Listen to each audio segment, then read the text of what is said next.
Olá pessoal, nesse vídeo vamos falar de lançamento horizontal.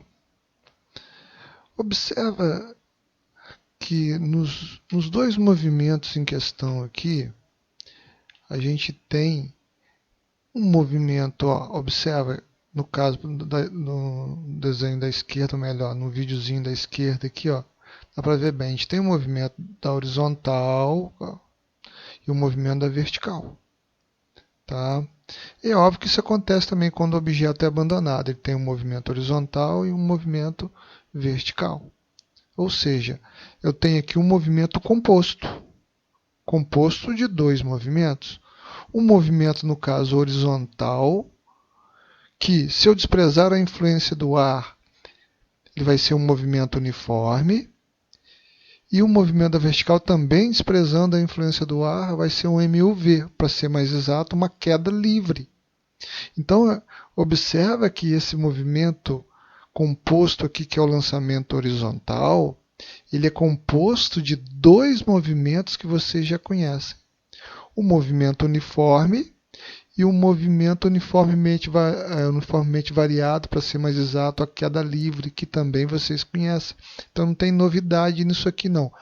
A novidade, ou algo a mais que vocês vão ter que ver, é estudar os dois movimentos ao mesmo tempo. Então, observe o seguinte. Então, a gente já viu que o lançamento horizontal, o LH, né, o lançamento horizontal, são movimentos compostos de movimentos horizontais e verticais. Um movimento horizontal e um movimento vertical. Né?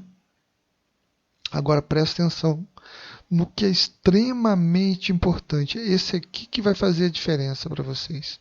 Ó, princípio da simultaneidade, também conhecido como princípio da independência dos movimentos simultâneos, ou princípio de Galileu, certo? Então, bom, princípio da independência dos movimentos simultâneos.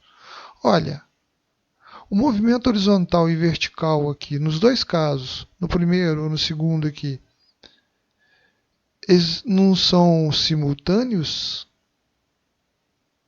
mas olha bem, eles são independentes também. Por quê? Porque um acontece independente do outro. Tá? Por exemplo, se deixasse de existir o movimento da horizontal, o objeto ia cair. Ele só queria cair em queda livre, ele não ia cair cá na frente. Tá? A mesma coisa aqui. Se isso aqui, em vez de ser um avião, fosse um helicóptero e tivesse parado e você abandonasse o objeto, ia ser uma queda livre. Então, não teria o movimento da horizontal. Certo? Então, o movimento horizontal ele vai servir aqui para que o objeto caia mais à frente. Tá? Mas cair, ele vai cair independentemente se ter ou não esse movimento horizontal. Então, olha bem. O que seria esse princípio da simultaneidade, ou o princípio da independência dos movimentos simultâneos, ou o princípio de Galileu? Olha, se um corpo apresenta movimento composto, que é o caso aqui, dos dois casos, dos exemplos, que são simultâneos, claro. Cada um dos movimentos, ou dos componentes dos movimentos, quer dizer, o movimento horizontal e vertical, pode ser analisado de forma independente. Então, gente, na maioria das vezes que a gente for fazer algum cálculo dentro de lançamento horizontal, a gente vai analisar separadamente os movimentos. Separadamente. Tá? Observa uma situação aqui, olha. Essa situação aqui. Esse carrinho aqui, ó, ele lança a bola. Né? Ela lança a bola verticalmente para cima. Tá? E ela cai de novo no carrinho. Né? Por quê? Porque não existe movimento relativo na horizontal entre a bola e o carrinho. Só existe um movimento o quê? Vertical. Tá? Então, olha bem, tanto, tanto a bolinha quanto o carrinho vão ter o quê? Um movimento horizontal. Tá? Só que o carrinho só tem um movimento horizontal. A bola ela tem um movimento horizontal e vertical. E quando eu combino os dois movimentos, é óbvio que a trajetória vai ser uma parábola, como vocês viram aqui. Agora, se o carrinho, no caso, não tivesse movimento, a bola subiria e desceria. Simplesmente subiria e desceria. Tá? Então a combinação desses dois movimentos, horizontal e vertical, igual aqui, faz com que o objeto caia de forma que ele faça o quê? Uma parábola. Tá? Mas a combinação dos dois movimentos.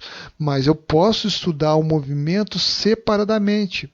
Eles são simultâneos, mas um não interfere no outro, quer dizer, o movimento horizontal e vertical. Eu posso, no caso, analisá-los separados. Esse que é o X da questão para vocês entenderem essa matéria aí. Tá? Então, o princípio da independência dos movimentos simultâneos, é o princípio de Galileu. Ok? Então, vamos lá. Eu tenho aqui uma esfera e ela foi lançada horizontalmente do alto de uma mesa, por exemplo. Seria uma mesa isso aqui. Então, se aplicou uma força na horizontal de forma que ela vai movimentar na horizontal. Mas, ao mesmo tempo, a força da gravidade vai fazer com que essa esfera caia. Mas vamos lá. A velocidade inicial da esfera é a velocidade da horizontal, em função da força que você aplicou na horizontal para que ela movimentasse, certo? Agora, a velocidade inicial da vertical é zero, é uma queda livre. Tá? É uma queda livre. Então, quando você vai estudar o movimento horizontal é um movimento uniforme e no movimento vertical é uma queda livre. Então, o que vai acontecendo? Quando eu combino os dois movimentos, horizontal, que no caso a velocidade na horizontal é constante, então a mesma velocidade que tinha aqui na horizontal vai ter aqui. Tá? Quando eu combino a velocidade horizontal com a velocidade da vertical, que vai aumentando à medida que vai caindo, eu tenho a velocidade resultante, que seria a soma vetorial da velocidade horizontal com a velocidade vertical. Quando a esfera abandonou a mesa, no momento que ela abandonou a mesa, ela não tinha velocidade vertical. Então a velocidade resultante é a própria velocidade inicial, que é a velocidade horizontal. Tá? Mas à medida que ela vai caindo, até atingir o solo aqui, por exemplo, a velocidade horizontal não muda. Observa que os vetores teriam o mesmo tamanho. Agora, a da vertical vai aumentando. Por quê? Porque é uma queda livre, é um movimento acelerado na vertical. Tá? E a velocidade resultante é a soma dessas duas velocidades. Certo? Bom, então observa. A altura que eu tenho da mesa, eu posso dizer que é o deslocamento em função de y. Vamos pensar que na vertical é y. Então, vou chamar de ΔSy. Tá? E na horizontal eu vou ter o x, então eu vou ter o ΔSx. Tá? E o deslocamento na horizontal é chamado de alcance. Tá? A gente chama de alcance. Então, o deslocamento na horizontal é chamado alcance. E o alcance máximo seria a distância máxima que, no caso, a esfera vai percorrer na horizontal. Certo? Vamos pensar que na horizontal o movimento é uniforme. Então, o movimento horizontal é uniforme. E o movimento da vertical é uniformemente variado. Para ser mais exato, é uma queda livre. Tá? A velocidade resultante que eu demonstrei aqui para vocês é a soma, né? No caso da velocidade horizontal com velocidade vertical, a soma dos dois. E aí a gente vai aplicar o que a gente já viu lá em vetores, são velocidades a vetores. Então eu tenho aqui a soma de dois vetores, um vetor horizontal e um vertical, que formam entre esse ângulo de 90 graus. Teorema de Pitágoras. Na verdade, eu teria VR ao quadrado é igual a Vx ao quadrado, mais Vy ao quadrado. Só que o expoente do VR passa para a direita em forma de raiz quadrada. Isso aqui é o Teorema de Pitágoras. Certo? E vocês já viram também. Bom, então vamos relembrar aqui, olha. Então, no movimento horizontal, eu tenho um movimento uniforme, o movimento vertical é um movimento uniformemente variado, acelerado, para ser mais exato, é uma queda livre, né? Para o movimento uniforme, eu posso utilizar V igual a ΔS sobre ΔT. eu vou colocar um X aqui para mostrar que é um movimento horizontal. Lembra? X horizontal, Y vertical. Posso até colocar aqui um X aqui também, ó, ΔSx, certo? Então é a fórmula da velocidade média aqui. Tá? Não tem nada de novo aí, tá? Eu só coloquei um X aqui, mas se não quiser colocar, não precisa, mas só tem que entender que é o movimento horizontal. Então eu coloco X para lembrar que é horizontal, certo? Então, ó, velocidade da horizontal é constante, vamos lembrar. Já a velocidade da vertical, ela vai aumentando à medida que, no caso, o objeto vai descendo, tá? E a soma das duas é a velocidade resultante. A gente já viu isso, né? Agora, para vertical, olha bem, ó, para vertical eu posso usar quais equações? Olha, eu posso usar V igual V0 mais AT, olha. Ah, mas que tal de Y é esse aqui? Eu que coloquei por minha conta. Tá para lembrar que é o movimento da vertical, mas observe que você tira o Y, V igual V0 mais AT. São as fórmulas que se utilizam na queda livre. Olha, ΔS, se eu preciso tirar o Y aqui, ó. ΔS é igual a V0T mais meio AT ao quadrado. Olha aqui, ó.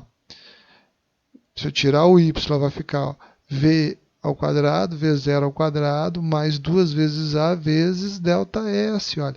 O y é só para mostrar que é o movimento da vertical, já que eu tenho um movimento composto de um movimento horizontal e um movimento vertical, eu coloco o x para dizer que é horizontal e y para dizer que é vertical.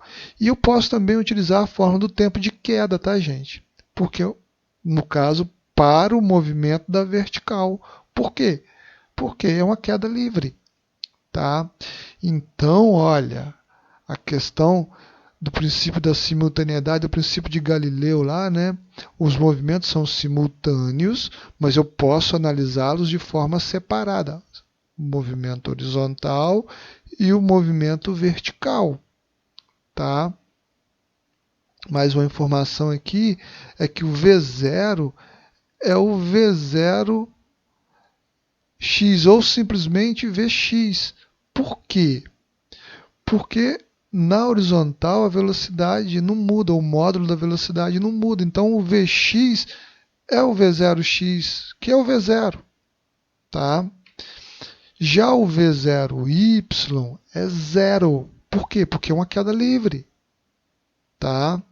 Então, ó, V0x é o Vx, como eu já havia dito, tá? Por quê? Porque na horizontal o módulo da velocidade não muda. Já na vertical vai aumentando à medida que vai descendo. Então, mas a velocidade inicial da vertical é zero, tá? Outra equação que eu posso utilizar para o movimento horizontal é S igual a S0 mais VT. Ó, por quê? Porque é um movimento horizontal, é um movimento uniforme, então posso utilizar a equação também do movimento uniforme, mas eu acho mais prático utilizar a fórmula da velocidade e a gente vai a um exemplo aqui para isso. Olha, uma esfera rola com velocidade constante de 20 metros por segundo do alto de um prédio de 45 metros. Ao abandonar o prédio, ela fica sujeita exclusivamente à ação da gravidade, ou seja, nós estamos desprezando a influência do ar. Considera g 10 metros por segundo ao quadrado. Determine o tempo de queda da esfera e o alcance máximo atingido pela esfera. Então, vamos começar aqui colocando um desenho desse prédio. Então, a esfera vai se desprender do prédio, né? Ela vai descendo, mas ao mesmo tempo vai deslocando na horizontal. Por quê? Porque ela tem uma velocidade horizontal de 20 metros por segundo. Então ela vai ter um deslocamento na horizontal. Inclusive o alcance no máximo atingido por ela é essa medida na horizontal aqui, ó, que eu vou medir do prédio até onde ela vai cair aqui, ó. Isso é o alcance máximo dela. Então vamos lá. Vamos primeiro calcular o tempo de queda. Mas se eu tenho a altura do prédio, olha, vamos lembrar. Os movimentos são simultâneos, mas independentes. Então, para eu calcular o tempo de queda, eu posso utilizar apenas o movimento da vertical, que é uma queda livre. Então, posso utilizar a fórmula do tempo de queda, que é raiz quadrada de 2h sobre g. Lembrando que o h é 45 metros. Então eu vou ter raiz quadrada de 2 vezes 45 dividido pelo g, que é 10. Logo eu vou ter tempo de queda é raiz quadrada de 90 por 10, ou seja, tempo de queda é igual a raiz quadrada de 9, tempo de queda é igual a 3 segundos. Esse é o tempo de queda, 9 segundos. Aí eu pergunto para vocês, qual é o tempo gasto para o movimento da horizontal até atingir o solo aqui, ou seja, até atingir o alcance máximo? Os mesmos 3 segundos. Por quê? Os movimentos são independentes, mas simultâneos. Lembra do princípio da simultaneidade, o princípio de Galileu? Eles são simultâneos. Então, o movimento vertical, que é a queda livre, e o movimento horizontal, que é um movimento uniforme, toda vez que a gente falar de alcance, a gente está falando de movimento da horizontal, o alcance máximo é quando ela atinge o solo, né, no caso, tá? Porque eu poderia calcular o alcance nesse ponto aqui também, olha. Então seria essa medida aqui, ó. Eu teria que calcular, eu teria que saber o tempo, é óbvio, que gastou para chegar nesse ponto. Mas como eu quero saber o alcance máximo, é quando atinge o solo. E quando atinge o solo? Após quanto tempo? Após 3 segundos. Então, o movimento da vertical e horizontal são simultâneos. Vamos lembrar disso, por isso que eu falei que é extremamente importante vocês entenderem aquele princípio da simultaneidade, o princípio de Galileu. Então vamos lá, letra B. Para calcular então o deslocamento máximo na horizontal, que a gente chama de alcance máximo, eu vou utilizar a fórmula Vx igual a ΔSx por ΔT. O que é o Vx? É a velocidade da horizontal aqui, olha, que tinha quando se desprendeu do prédio, 20 metros por segundo. Qual o intervalo de tempo de deslocamento na horizontal? É o mesmo do tempo de queda, é simultâneo o movimento, 3 segundos. Daí é só multiplicar. ΔSx é igual a 20 vezes 3, que é igual a 60 metros. Então, qual é o alcance máximo aqui? Ó? Que seria essa medida aqui. 60 metros, né? 60 metros aqui. Tá? Bom, vamos para mais um exemplo. Eu tenho uma esfera que rola com velocidade constante de 10 metros por segundo sobre uma mesa horizontal. Ao abandonar a mesa, ela fica sujeita exclusivamente à ação da gravidade. Considera g 10 metros por segundo ao quadrado, atingindo o solo num ponto situado a 5 metros do pé da mesa. Então, eu quero saber qual é o tempo de queda. Olha bem, gente, presta atenção. Vamos pensar que isso aqui fosse, né, a mesa em si. Ó, aqui é a mesa.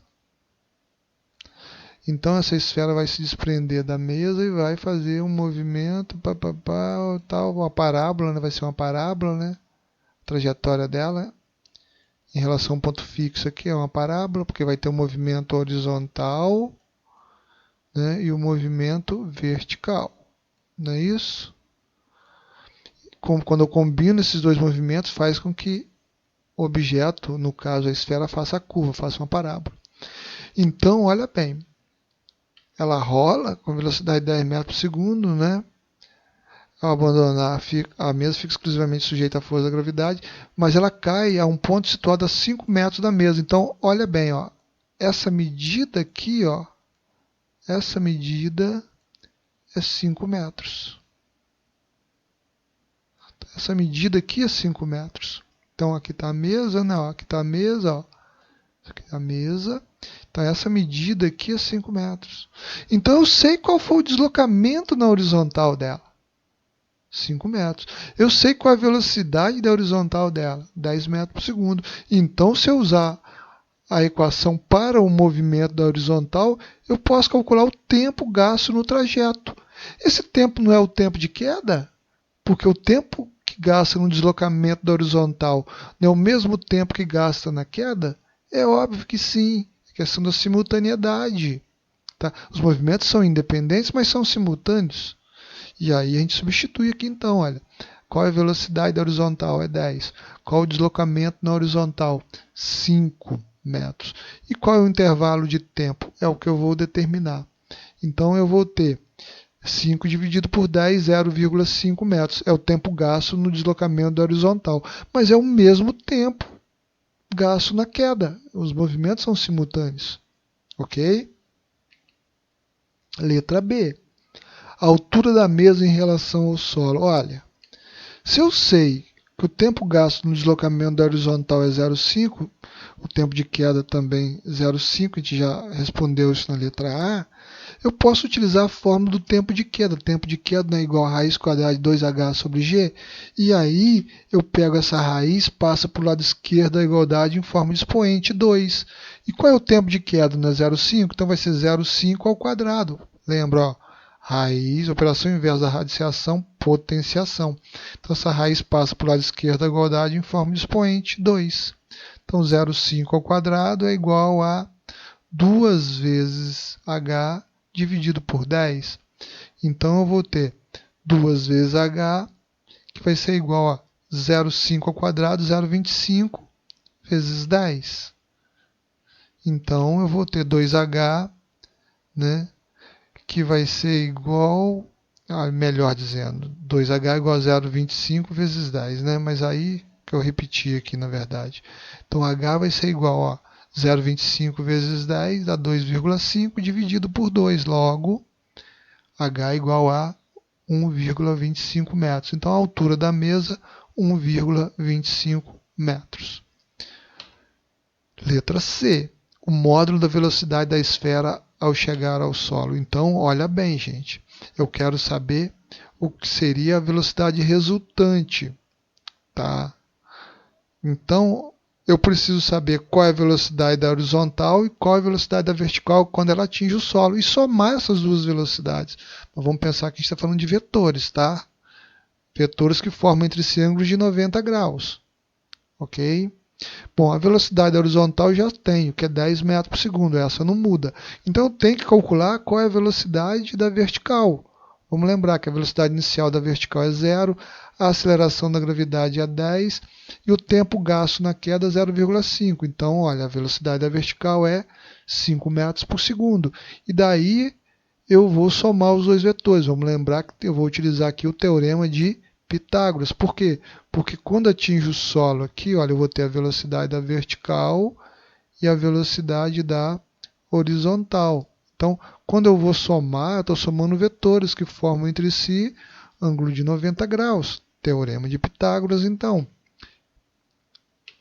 Aí vamos lá. Olha. V ao quadrado é igual a 5 ao quadrado. O que é 5? 5 é a velocidade da vertical quando, no caso, a esfera atinge o solo. Mais 10 ao quadrado. O que é 10? 10 é a velocidade da horizontal, que não muda, é um movimento uniforme. Daí eu tenho v ao quadrado, que é igual a 5 ao quadrado mais 10 ao quadrado, que vai dar v, que é igual a raiz quadrada de 25 mais 100, raiz quadrada de 125 metros por segundo. Certo? Bom, gente, vamos ficar por aqui então. Fique com Deus. Até mais.